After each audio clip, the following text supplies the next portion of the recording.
Bismillahirrahmanirrahim. Assalamu alaikum. This is Advocate Tahir Aman. Once again the Law Library of Pakistan کے YouTube channel کے ساتھ آپ کی خدمت میں حاضر ہوں. اس سے پہلے 14 اگست کو جیسا کہ ہم نے انڈیپینڈنس ڈے کے حوالے سے انڈیپینڈنس ایکٹ 1947 کے لیے ایک ویڈیو دی تھی for the awareness of people of Pakistan and the law students, جس کو بہت زیادہ پذیرائی ملی، جس کو بہت زیادہ ویورز نے ریویو کیا اور ویو کرنے کے ساتھ ساتھ اس کے اوپر بہت اچھا فیڈ بیک آیا. تو کیونکہ ہم کوشش کرتے ہیں کہ عوامی رائے کو مد نظر رکھتے ہوئے، پاکستان کی عوام کی جو خواہشات ہیں ان کو مد نظر رکھتے ہوئے ہم ویڈیوز بناتے ہیں. تو آج کی جو اسپیشل ویڈیو ہے وہ خلا سے متعلق ہے. بہت ساری خواتین ہماری ماؤں بہنوں نے جو ان باکس میں بھی میسیج کرتی رہتی ہیں، سوالات پوچھتی رہتی ہیں، اسپیشلی اس پروگرام کے لیے ریکویسٹ کی ہے. تو آج کی ہماری جو ویڈیو ہے وہ خلا سے متعلق ہوگی. Resolution of marriage by the way of خلا سے متعلق ہم اس ویڈیو کو لے کر آئے ہیں. تو جیسا کہ آپ کو معلوم ہے، پاکستان کے اس معاشرے میں اسلامک معاشرہ ہے، اسلامک قانون ہے. تو مرد کیونکہ ڈومینیٹ کرتا ہے اس معاشرے میں، اور اللہ تعالیٰ اور اس کے رسول صلی اللہ علیہ وآلہ وسلم نے مرد کو اسلامک پوائنٹ آف ویو سے ریزولوشن آف میرج کا رائٹ دیا ہے، یعنی طلاق کا حق دیا ہے. نارملی ہمارے اس سوسائٹی کے اندر مرد ہی اگر جو ریزولوشن آف میرج ہے وہ حق کے طلاق کے ذریعے اس کو ریزولو کرتا ہے. اب طلاق کے بہت سارے طریقے ہیں. کوئی لوگ فوراً طلاق دے دیتے ہیں، کوئی ایک مہینے کے ایک پروسیس ہے اس کے ذریعے دیتے ہیں. لیکن کیونکہ آج ہمارا ٹاپک خلا ہے تو اس لیے ہم کوشش کریں گے کہ ہم اس ٹاپک کے اوپر رہیں اور بات کو بالکل اسٹریٹ فارورڈ خلا کے معاملات کی طرف لے کر آئیں. سب سے پہلے تو اویئرنیس جو ہم نے دینی ہے پاکستان کی عوام کو، خاص کر کے خواتین کو، وہ یہ ہے کہ خلا کا حق خاتون 1964 family act, west Pakistan family act ہے، اس کے ذریعے وہ استعمال کرتی ہے. قوانین پاکستان میں لیجسلیٹرز نے اسپیشلی یہ ایکٹ تیار کیا تھا 1964 میں. اس کے اوپر لیجسلیشن ہوئی کہ خواتین جو اپنے شوہر کے ساتھ نہیں رہنا چاہتی یا کسی بھی وجہ سے وہ نہیں رہ پاتی یا وہ اس جو خاندانی ایک سسٹم ہے اس کو آگے نہیں بڑھا سکتی، تو وہ کیسے طلاق علیحدہ ہوں گی یا ڈیزالو کریں گی میرج کو. اس کے لیے نکاح نامے میں ایک اسپیشلی ایک کالم بھی دیا گیا تھا کہ خاتون کو حق طلاق تفویض کر دیا جائے. دا ورڈ یوز تفویض، یعنی اس کو دے دیا جائے. تو وہ کنڈیشنلی طور پہ کوئی بھی مرد اپنی بیوی کو یا کوئی بھی شوہر اپنی بیوی کو دے سکتا ہے، لیکن نارملی اس سوسائٹی کے اندر ایسی پریکٹس بہت کم دیکھنے میں آتی ہے، شاید نہ ہونے کے برابر ہے. کیونکہ مرد کے پاس ہی حق طلاق ہوتا ہے، اس لیے اس کو یوز بھی وہی کرتا ہے. اب خواتین کی جو ہے نا وہ سوالات آئے تھے کہ وہ ایسی کئی ساری وجوہات ہیں جن کی بنا پر خواتین کو نہیں پتہ کہ وہ کیسے خلا کا حق استعمال کریں گی. فار ایگزامپل، اگر کسی کا شوہر جو ہے 7 سال سے زیادہ کی اس کو سزا ہو گئی ہو، تو اس صورت میں یہ بھی ایک صورت ہے، یہ بھی ایک گراؤنڈ ہے خلا کا. اس کیس پر بھی خاتون جو ہے وہ خلا کا حق رکھتی ہے اور کورٹ اس کو خلا دے دیتی ہے. نمبر 2، اگر کسی کا شوہر مسنگ ہو جائے، جس کا کوئی پتہ نہ چل رہا ہو، تو 3 سال یا اس سے زیادہ عرصے تک اگر کوئی مسنگ ہے تو اس وقت بھی خاتون جو ہے خلا کا حق استعمال کر سکتی ہے. ویسے تو بہت ساری کنڈیشنز ہیں، بہت سارے معاملات ہیں جن کی وجہ سے خاتون خلا کا حق استعمال کر سکتی ہے، اور پاکستانی قوانین کے مطابق فیملی ایکٹ 1964 جو ویسٹ پاکستان کا اس کے مطابق کورٹ میں کیس فائل کر سکتی ہے. ریزنز جو ہے وہ اس کے لیے اب کوئی مشکل نہیں رہے. جیسے جیسے قانون سازی آگے بڑھتی جا رہی ہے، اب ایک محض خاتون کی ناپسندیدگی اگر وہ اپنے شوہر کو پسند نہ کرتی ہو تو اس بنیاد کے اوپر بھی اس کو خلا کی ڈگری حاصل ہو جاتی ہے. دس is the enough reason for خلا. تو نارملی میں نے یہ دیکھا ہے، ہماری اپنی یہ پریکٹس رہی ہے کہ کورٹوں میں زیادہ تر جو آج کل کے معاملات چل رہے ہیں اس میں بہت زیادہ، کیونکہ مہنگائی کا بھی ایک ریزن آ گیا ہے اور شاید اس طرح کے زبردستی کے رشتے ہو جانا یا اس طرح کے معاملات ہوتے ہیں، تو یہ ساری چیزیں تو بہرحال سامنے آتی رہتی ہیں. اب ہم دوسری طرف آئیں گے، اس خلا کے کیس کا جو پروسیجر ہے وہ کیسے مطلب کیا جا سکتا ہے، خلا کیسے فائل ہوتی ہے کورٹ کے اندر اور اس کے کیا کیا پروسیس ہوتا ہے. آج ہم اسی کے اوپر رہیں گے. معاشرتی معاملات اپنی جگہ پر ہیں، لیکن کیونکہ ہماری جو ویڈیو ہے وہ قانون کے اعتبار سے ہوتی ہے تو ہم ویسٹ پاکستان فیملی ایکٹ 1964 کا جو قانون ہے جس کے تحت خلا کی جو کیس ہے وہ فائل کیا جاتا ہے، ہم اس کے اوپر آتے ہیں. ویسے تو یہ سیکشن 1 سے لے کے سیکشن 10 تک ویسٹ پاکستان فیملی ایکٹ میں یہ خلا سے متعلق پورا ایک پروسیجر ہے، لیکن میں اس کو کوشش کرتا ہوں کہ سمرائز کر کے بہت ہی شارٹ طریقے سے اس کے اوپر آؤں گا تاکہ ایزیلی ہم اس کو ڈسکرائب کر سکیں۔ اچھا جی، اس کے اوپر آنے سے پہلے میں چھوٹی سی ایک چیز آپ کو بتا دوں کہ jurisdiction is very important in family cases. Jurisdiction کا ہونا یعنی اس کی جو خاتون کی رہائش ہے وہ بہت امپورٹنٹ ہے فیملی کورٹس میں۔ فیملی کی جو ہم کیسز کرتے ہیں ان میں خاتون کہاں رہتی ہے، جس جگہ پر خاتون رہتی ہے اس جورسڈکشن کے مطابق جو کمپیٹنٹ کورٹ ہوگی وہی اس فیملی کیس کو وہیں پر دائر ہوگا کیس۔ یعنی شوہر کی رہائش کہیں پر بھی ہو، جب خاتون خلا کا کیس دائر کر رہی ہے اس وقت وہ کہاں رہتی ہے، یہ بہت امپورٹنٹ ہے۔ اگر فار ایگزامپل میاں بیوی اسلام آباد میں رہتے تھے اور خاتون کے جو مائکہ ہے یا خاتون کی جو ریزیڈنس ہے آفٹر اس کی جو علیحدگی ہے، یعنی خاتون جب چاہتی ہے کہ خلا ہو جائے، اگر وہ کراچی شفٹ ہو گئی ہے، اگر وہ فیصل آباد شفٹ ہو گئی ہے، اگر وہ کسی اور شہر میں ہے، تو وہ جہاں پر موجود ہوگی وہیں پر وہ خلا کا کیس فائل کرے گی اور وہی اسی کورٹ کی جورسڈکشن آئے گی۔ اس لیے عام طور پر ہماری پریکٹس میں یہ چیز دیکھی گئی ہے کہ جب خاتون اپنا ایڈریس یا کورٹ میں جب کیس انسٹیٹیوٹ کرنے کے لیے ہم سبمٹ کرتے ہیں تو نارملی کئی ججز جو ہے وہ خاتون کے ایڈریس کو ویریفائی کرتے ہیں تاکہ پتہ چل سکے کہ موجودہ جو جورسڈکشن ہے، جس جورسڈکشن میں خاتون رہ رہی ہے، جو وہ کورٹ میں بیان کر رہی ہے، کیا اسی جگہ وہ رہ رہی ہے اور کیا وہ اس کورٹ کی جورسڈکشن بنتی ہے یا نہیں بنتی۔ اچھا، اس پہ بڑی امپورٹنٹ چیز یہ ہے کہ جو پولیس اسٹیشنز ہوتے ہیں، پولیس اسٹیشن کے حساب سے ڈسٹرکٹ کورٹس کی جورسڈکشنز کو ڈیوائڈ کیا جاتا ہے۔ تو ہمیں اپنی پلینٹ کے اندر، ہمیں اپنے کیس کے اندر سب سے پہلی جو امپورٹنٹ چیز ہے وہ پولیس اسٹیشن کا صحیح لکھا ہونا ضروری ہے تاکہ کورٹس کی جو جورسڈکشن ہے وہ واضح طور پر کنفرم ہو جائے کہ اسی جورسڈکشن میں ہمارا کیس فائل ہونا ہے۔ سیکشن 7 جو ہے وہ پلینٹ کو ظاہر کرتا ہے۔ سیکشن 7 میں سب سے پہلے جو ہے وہ جو چیز ہے وہ ہے پلینٹ بنانا، کیس فائل کرنا۔ جو پلینٹ سے مراد یہ ہوتا ہے کہ جو کیس آپ فائل کر رہے ہیں خاتون کی طرف سے، تو پلینٹ وہ درخواست ہوتی ہے، وہ اپلیکیشن ہوتی ہے جو خاتون کی طرف سے کیس بنایا جاتا ہے، جس میں خاتون کا ایڈریس، اس کا مکمل پتہ، اس کا نام، اگر اس کے کوئی بچے ہیں شوہر سے تو ان کے نام، پتے اور ایجز لکھی جائیں گی، اور ڈیفینڈنٹ یعنی اس کے شوہر کا کنفرم ٹھیک ٹھاک جو اس کا ایڈریس ہے، جو اس کا اوریجنل ایڈریس ہے وہ لکھا جائے گا۔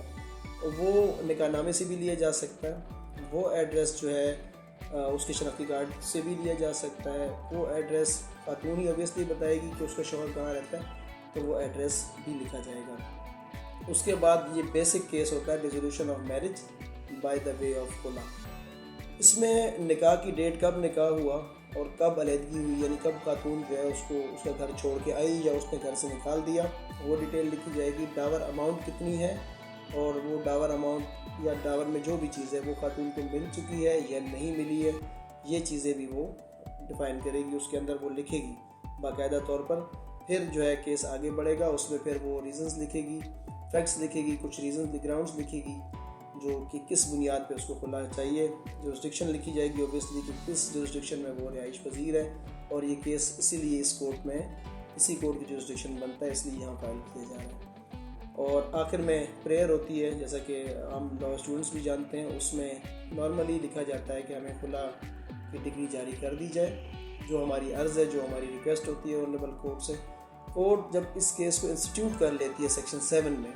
اس کے بعد سیکشن 8 آ جاتا ہے فیملی ایکٹ، اس کے مطابق کورٹ باقاعدہ سمن جاری کرتی ہے، جس کا ایک بہت ہی منظم طریقہ کار ہے کہ وہ سب سے پہلے نوٹس جو سمن کہلاتے ہیں وہ by post, by courier service, private courier service, by post, Pakistan post کے ذریعے بھیجے جاتے ہیں اس ایڈریس پر جو اس کے شوہر کا ایڈریس ہوتا ہے، تاکہ ڈیفینڈنٹ یعنی اس کے شوہر کو اس کیس سے آگاہی حاصل ہو کہ اس کے خلاف یہ کیس درج ہو چکا ہے۔ اس نوٹس میں باقاعدہ اس کی جو کیس کا نمبر ہوتا ہے وہ درج ہوتا ہے، کورٹ کا ایڈریس درج ہوتا ہے، اور جو نیکسٹ ڈیٹ ہوتی ہے، نارملی 10 دن کی تاریخ ہوتی ہے، 10 دن کی ڈیٹ ہوتی ہے، وہ لکھی جاتی ہے کہ فلاں تاریخ کو آپ صبح اتنے بجے فلاں کورٹ میں پہنچ جائیں، آپ کے خلاف یہ دعویٰ ہو چکا ہے۔ اچھا، اگر وہ جو اس کا ہسبینڈ ہے وہ نوٹس کی عدم تکمیل کی وجہ سے یا جان بوجھ کر حاضر نہیں ہوتا، تب بھی کورٹ کئی دفعہ نوٹس رپیٹ کر دیتی ہے، اور رپیٹ کرنے کے ساتھ ساتھ کورٹ بیلف جو ہے وہ بیلف کے تھرو اس ایڈریس کے اوپر نوٹس کو بھجواتی ہے۔ بیلف باقاعدہ وہ نوٹس پیسٹ کرتا ہے، اس کو ہم کورٹ کی زبان میں پیسٹنگ کہتے ہیں۔ پھر بھی اگر وہ ڈیفینڈنٹ کورٹ میں نہیں آتا تو آخری جو ہمارے طریقہ کار ہے وہ پبلیکیشنز کہلاتی ہیں، یعنی اخبار میں اشتہار دیا جاتا ہے۔ اور اب کیونکہ جدید دور ہے تو اس دور میں موبائل فون کے ذریعے بھی، واٹس ایپ کے ذریعے بھی، میسنجرز کے ذریعے بھی، اگر اس کی فیس بک آئی ڈی ہے یا واٹس ایپ نمبر ہے تو اس پر بھی نوٹس کی تکمیل کروائی جا سکتی ہے۔ جیسے کہ نارملی ہم دیکھتے ہیں کہ کسی کے واٹس ایپ پہ اگر میسج کیا جائے تو بلو ٹک آ جاتا ہے۔ اس بلو ٹک کا مطلب یہ ہوتا ہے کہ سامنے والے نے وہ جو بھی میسج ہے وہ دیکھ لیا ہے، ریڈ کر لیا ہے۔ تو اسی طرح سے نوٹس کو بائی پکچر اس کے اوپر سینڈ کر دیا جاتا ہے، اور وہ بلو ٹک بھی اگر آ جاتا ہے تو کورٹ میں وہ نوٹس کی تکمیل بھی ایڈمیزیبل ہے، کورٹ میں دی جا سکتی ہے، اور آج کل اکثر وکلاء کو میں نے دیکھا ہے کہ وہ دیتے ہیں۔ نوٹس کی تکمیل کے بعد ان کیس اگر شوہر پھر بھی کورٹ کے سامنے نہیں آتا، کورٹ میں پیش نہیں ہوتا، ہر ممکن طریقے سے، کیونکہ کورٹ کوشش کر چکی ہوتی ہے، پبلیکیشنز بھی کروا چکی ہوتی ہے، تو آفٹر ایٹ خاتون کو ایکس پارٹی ڈگری جاری کر دی جاتی ہے، یعنی کورٹ اس کو خود ہی خلا کی ڈگری جاری کر دیتی ہے۔ اس کی وجہ یہ ہے کہ کورٹ نے ہر ممکن طریقے سے کوشش کی ہوتی ہے کہ پلینٹف کی طرف سے نوٹس ڈیفینڈنٹ کو بھجوا دیا جائے، لیکن اگر وہ نہیں آتا کورٹ میں، چاہے وہ جان بوجھ کر نہیں آتا یا اس کی کوئی بھی وجہ ہوتی ہے، تو کورٹ خلا جاری کر دیتی ہے، خلا کی ڈگری دے دیتی ہے اور خلا گرانٹ ہو جاتی ہے۔ لیکن فرض کر لیں کہ اگر وہ آ جاتا ہے، پہلے نوٹس پہ آ جائے یا لاسٹ نوٹس پہ آ جائے،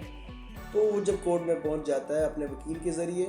یا خود اپنی ان پرسن اس کیس کی کاپیز وصول کرتا ہے جو اس کے خلاف دائر کیا جاتا ہے، اور باقاعدہ اس کا ریٹن اسٹیٹمنٹ جمع کرواتا ہے، جسے ہم وکلاء کی زبان میں WSB کہا جاتا ہے، اسٹوڈنٹس آف لاء اس کو سمجھتے ہیں۔ پاکستان کی عوام کے لیے میں بڑے سادہ الفاظ میں بتاتا ہوں کہ جواب دعویٰ داخل کیا جاتا ہے، یعنی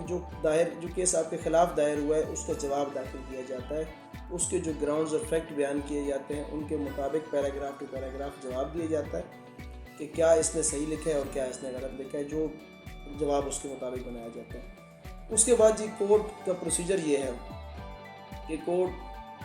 ایشوز فریم کر لیتا ہے۔ کورٹ کے سامنے سب سے پہلے ایشو، کیونکہ آج کا ہمارا ٹاپک ہے خلا کا، تو سب سے پہلی چیز جو کورٹ کے سامنے ہوتی ہے وہ ہوتی ہے dissolution of marriage by the way of خلا کا ایک ایشو۔ اس ایشو کو لے کے کورٹ جب جواب دعویٰ داخل ہو جاتا ہے تو اس کے فوری بعد پری ٹرائل کی ایک ڈیٹ دے دیتی ہے۔ What is pre trial? Very important. اس پورے کیس میں، اس فیملی کیس میں سب سے امپورٹنٹ چیز جو ہے وہ ہے پری ٹرائل۔ پری ٹرائل میں شوہر اور ہسبینڈ دونوں کو، یعنی پلینٹف اینڈ ڈیفینڈنٹ دونوں کو، جو جج ہوتا ہے اس وقت موجودہ جج جو ہے وہ ان کو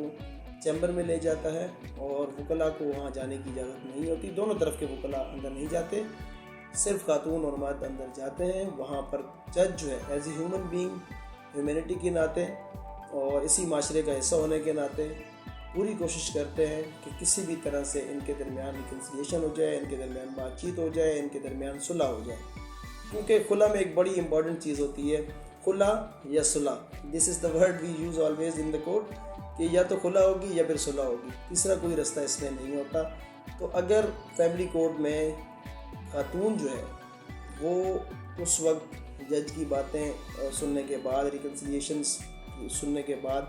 اپنے ہسبینڈ کے ساتھ صلح کر لیتی ہے، کمپرومائز کر لیتی ہے، تو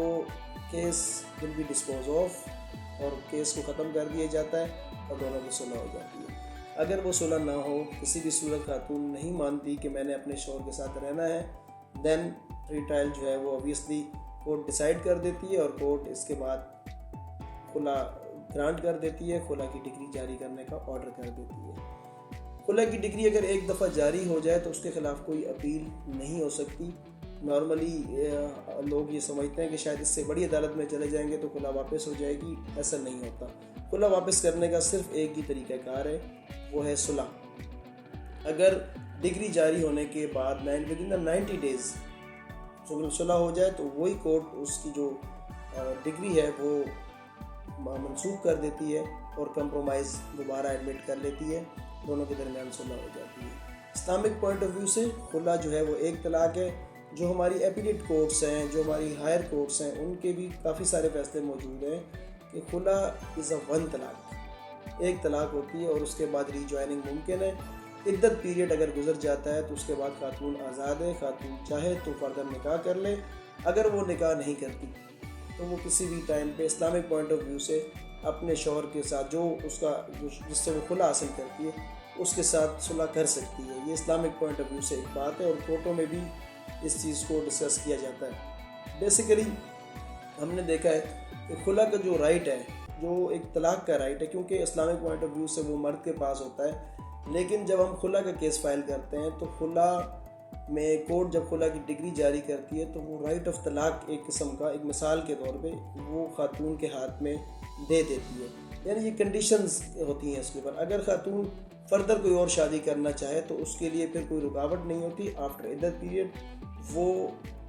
دوسرا نکاح کر سکتی ہے۔ اچھا، کیونکہ ایک خاتون اگر نکاح میں ہو اور وہ دوسرا نکاح کر لے تو پاکستان پینل کوڈ کے تحت بھی یہ ایک جرم ہے جس کی باقاعدہ سزا متعین کی گئی ہے، تو یہ پھر نکاح پر نکاح کا ایک جرم سرزد ہو جاتا ہے۔ تو اوبویسلی خواتین کو اس جو ایک جرم ہے تعزیرات پاکستان میں، اس کیس سے بچانے کے لیے بھی یہ بہت ضروری ہوتا ہے کہ خلا کی ڈگری ان کے پاس ہو جو باقاعدہ کمپیٹنٹ کورٹ سے حاصل کی گئی ہو، ادروائز نکاح پر نکاح کے مقدمے قائم ہو جاتے ہیں جس کی پھر ایک نئی داستان شروع ہو جاتی ہے، ایک نیا مسئلہ شروع ہو جاتی ہے۔ تو یہ خواتین کو پروٹیکشن بھی ہے، اگر وہ باقاعدہ ایک کورٹ سے خلا کی ڈگری حاصل کر لیتی ہیں تو اس کے بعد اگر کسی شوہر نے طلاق دے دی ہو وربلی تو وہ بعد میں مکر نہیں سکتا کہ بھائی میں نے تو طلاق نہیں دی تھی، اس نے نکاح پر نکاح کر لیا۔ تو معاشرتی مسائل سے بچنے کے لیے لیجسلیٹرز نے اس طرح کی لیجسلیشن کی ہے ٹو سیو وومنز، تاکہ انہیں حقوق حاصل ہوں، تاکہ وہ اپنی مرضی سے زندگی گزار سکیں۔ امید ہے آج کا یہ پروگرام اسٹوڈنٹس آف لاء کو بھی پسند آیا ہوگا اور وہ اس سے انشاءاللہ علمی حساب سے بھی بہت فائدہ حاصل کریں گے، جبکہ پاکستان کی عوام کے لیے بھی بہت ہی سادہ آسان الفاظ میں پروسیجر آف خلا کو آج ہم نے بیان کیا ہے۔ امید کرتے ہیں کہ آپ کو ہمارا پروگرام پسند آئے گا۔ سابقہ ویڈیوز کی طرح ہمارے ویورز اس کو بھی لائک کریں گے۔ پلیز ہمارا چینل سبسکرائب کریں اور ہمیں ایسے ہی فیڈ بیک دیتے رہیں۔ Thank you very much. اللہ حافظ۔